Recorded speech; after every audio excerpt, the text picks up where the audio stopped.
পরোটার ভেতরটা দেখুন এরকম পুরে ঠাসা, আর ঠিক এরকম ভেতরটা ফাঁপা, একদম নরম তুলতুলে স্পঞ্জের মতো কিন্তু সফট।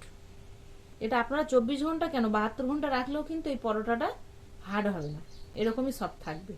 নমস্কার বন্ধুরা, সুপ্রিয়া কিচেনে আবার আপনাদের সবাইকে স্বাগত জানাই আরো একটা রেসিপিতে। বন্ধুরা, পরোটা তো আপনারা অনেক রকম ভাবে বানিয়ে খেয়েছেন, কিন্তু আজকে এমন ভাবে পরোটা বানাবো, আপনারা খেয়েছেন কিনা জানি না, তবে না খেয়ে থাকলে অবশ্যই পুরো ভিডিওটা দেখবেন প্রথমে থেকে শেষ পর্যন্ত আমার সঙ্গে থেকে। আশা করছি এই পরোটা রেসিপিটা আপনাদের কাছে খুবই ভালো লাগবে। আর যে সকল বন্ধুরা ইউটিউব চ্যানেলে এখনো পর্যন্ত নতুন আমার ভিডিওগুলো দেখছেন, প্লিজ বন্ধুরা বেল আইকন সঙ্গে সাবস্ক্রাইব করে পাশে থাকবেন, আর ফেসবুক পেজ থেকে দেখলে পেজটিকে ফলো করে পাশে থাকবেন। আজকে আমি দেখুন ময়দা নিয়েছি, ময়দার পরোটা বানাবো। তবে আপনারা কিন্তু ময়দার পরিবর্তে সুজি গুঁড়ো করে নিতে পারেন, আর নইলে আটা দিয়েও বানাতে পারেন। তো আমি ময়দা দিয়েই বানাবো। তো একটা পাত্র নিয়েছি, আমি পাত্রের মাপ করে ময়দা নেব। আপনারা মাপ ছাড়াও কিন্তু এটা বানাতে পারেন, মাপ করে নিতে হবে এমন কোনো ব্যাপার না। এখানে একটা বোল নিয়েছি আমি, এর মধ্যে নিয়ে নেবো আমি 2 কাপ ময়দা, দিয়ে দেবো 1 চিমটি লবণ, একটু জোয়ার নিয়েছি, হাতের সাহায্যে এইভাবে একটু ঘষে দিয়ে দেবো, তাহলে ফ্লেভারটা ছাড়বে। আর দিয়ে দেবো 1 চামচ চিনি। এবার এই শুকনো উপকরণগুলো আগে ভালো করে মিশিয়ে নেব। এবার ময়দার মধ্যে অল্প অল্প জল দিয়ে একটা সফট ডো বানিয়ে নেব। ময়দা এমন একটা জিনিস, তো আপনারা যত জল দেবেন তত কিন্তু এর মধ্যে জল টানবে, আর এটা বাইরে যত রাখবেন তত দেখবেন শুকিয়ে উঠবে। সেই জন্য অল্প অল্প জল দেবেন আর একটু সফট করে মাখাবেন। সবকিছু দিলাম, ময়দার মধ্যে তেলটাই দিতে ভুলে গেছি, তাই এর মধ্যে 2 চামচ মতো সাদা তেল দিয়ে দেবো। এবার তেলটা দিয়ে একটু বেশি সময় মাখাতে হবে। এটা আপনারা ময়দা শুকনো অবস্থায় দিয়ে দেবেন, তাহলে আর এখন বেশি সময় মাখাতে হবে না। আমার তখন দেওয়া হয়নি, সেই জন্য এখন দিচ্ছি। সেই জন্য একটু বেশি সময় মাখিয়ে নেব, যাতে সবকিছু ময়দার সাথে তেলটা মিশে যায়। তেলটা পরে দিয়েছি বলে বেশ কিছুক্ষণ সময় নিয়ে আমি ময়দাটা মাখিয়ে নিয়েছি। আর দেখুন খুব সুন্দর এরকম সফট করে মাখিয়ে নিয়েছি, একদম কিন্তু হার্ড না। এবার হাতে কিছুটা পরিমাণ তেল নিয়ে ওপর দিয়ে এইভাবে দিয়ে দেবো, যাতে উপর পিঠটা শক্ত না হয়ে যায়। এবার এইভাবে ঢাকনা চাপা দিয়ে রেখে দেবো 10 মিনিট মতো, ঢাকনা চাপা দিয়ে রেখে দেবো। তাহলে গোটা গোটা চিনি দিয়েছি, তো চিনিগুলো গলে যাবে, গলে গেলে আরো সফট হয়ে যাবে ময়দাটা। এই পরোটার পুরের জন্য কিন্তু আমি একটা মশলার পুর বানিয়ে নেব। এখানে দেখুন আমের আচার নিয়েছি, এখানে আমি টক ঝাল মিষ্টি কাঁচা আমের আচার বানিয়েছিলাম। তো এই আচারের মধ্যে কিন্তু রসুন, আদা, কাঁচা লঙ্কা, জিরে, ধনে, মৌরি, মেথি, সাদা সর্ষে, হিং সব রকম আছে। তো এর যে গ্রেভিটা আছে, এই গ্রেভিটাই কিন্তু আমি পুরের মধ্যে ব্যবহার করব। আপনাদের কাছে যদি এই কাঁচা আমের আচার না থাকে, তাহলে আমি যে যে মশলাগুলো বললাম সেই সেই মশলাগুলো, সঙ্গে কিন্তু চিনিও আছে, তো একটু সর্ষের তেল গরম করে নিয়ে আর মশলাগুলো একটু ভেজে নিয়ে গুঁড়ো করে নিয়ে আপনারা কিন্তু মিশিয়েও এই পরোটার মধ্যে ব্যবহার করতে পারেন। তবে আমের যে টক মিষ্টি ঝাল এই সব রকমের একটা স্বাদ আছে, সেই স্বাদটা কিন্তু আসবে না। তো তার জন্য কিন্তু আপনারা লেবু রসও দিতে পারেন সেই টক স্বাদটা আনার জন্য।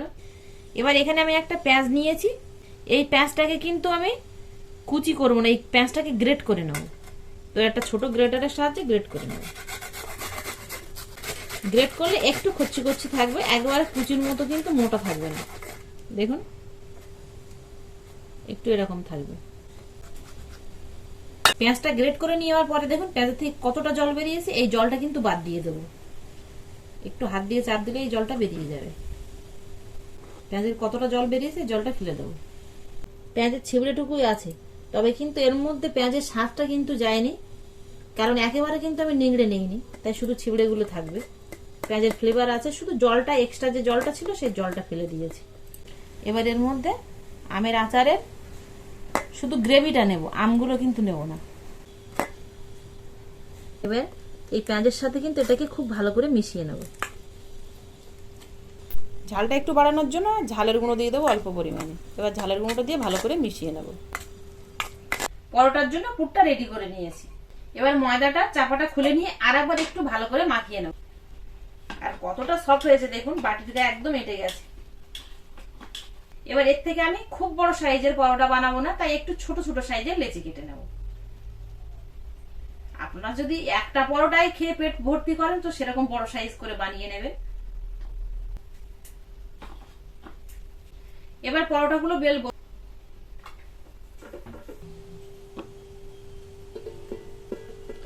হাত দিয়ে এইভাবে এবার একটু এরকম বাটি মতো করে নেব। এবার পুরের থেকে আমি 1 চামচ নেব, বাটির মধ্যে পুরটা বসিয়ে দেব। এবার সব সাইড দিয়ে মুখটা বন্ধ করে দেব।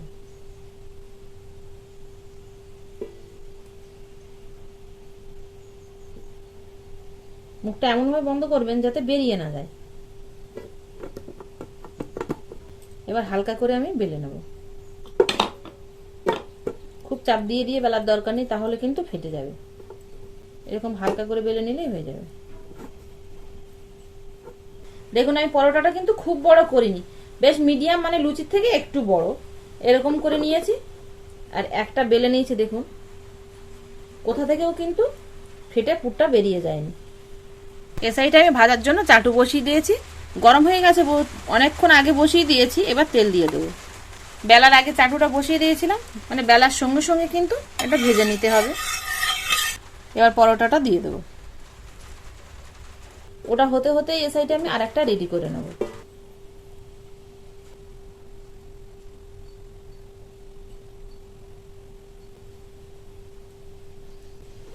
একটু বেলেও নিতে পারেন, আর নইলে হাত দিয়ে এইভাবে একটু খেলিয়ে নিলে কিন্তু এটা হয়ে যাবে।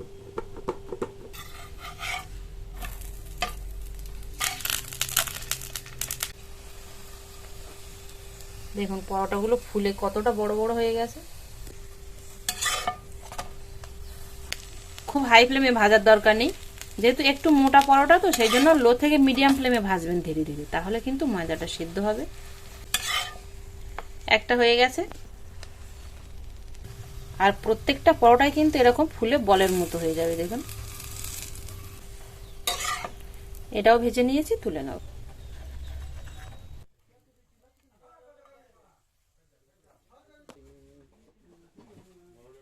আমের আচারের মশলা মিনি পরোটা ভেজে নিয়েছি। এবার আপনাদের কেটে দেখাচ্ছি যে পরোটাগুলো কতটা সফট হয়েছে আর কতটা লোভনীয় আর সুন্দর আর টেস্টি হয়েছে। আর আপনাদের কেটে দেখাচ্ছি পরোটার ভেতরে পুরো একদম পুরে ঠাসা।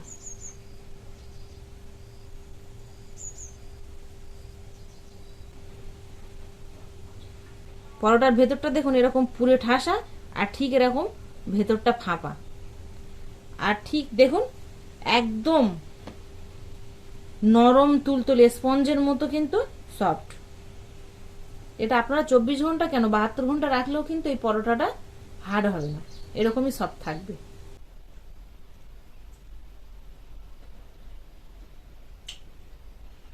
দারুন দারুন। এই পরোটাটা সব রকম সবজি বা মাংস বা পনির সবকিছুর সাথে খেতে পারবেন, আর নইলে শুধু খেতে পারবেন। অসাধারণ খেতে হয়েছে। আপনারা একবার আমার কথা বিশ্বাস করে বানিয়ে খেয়ে দেখবেন কেমন হয়, তারপরে কমেন্টে জানাবেন। আর ভালো লাগলে বন্ধুরা লাইক করতে ভুল করবেন না, আর আপনাদের বন্ধুদের কাছে অবশ্যই শেয়ার করবেন, তাহলে ওনারাও কিন্তু বাড়িতে বানিয়ে এরকম বিভিন্ন রকম স্বাদের পরোটা খেতে পারবে। আর বানানো তো খুব বেশি যে সময় লাগবে তা না, খুব কম সময়ের মধ্যে কিন্তু হয়ে যাবে। আবারও দেখা হবে আপনাদের সাথে পরবর্তী নতুন কোনো ভিডিওতে। ততক্ষণ আপনারা সবাই ভালো থাকবেন, সুস্থ থাকবেন।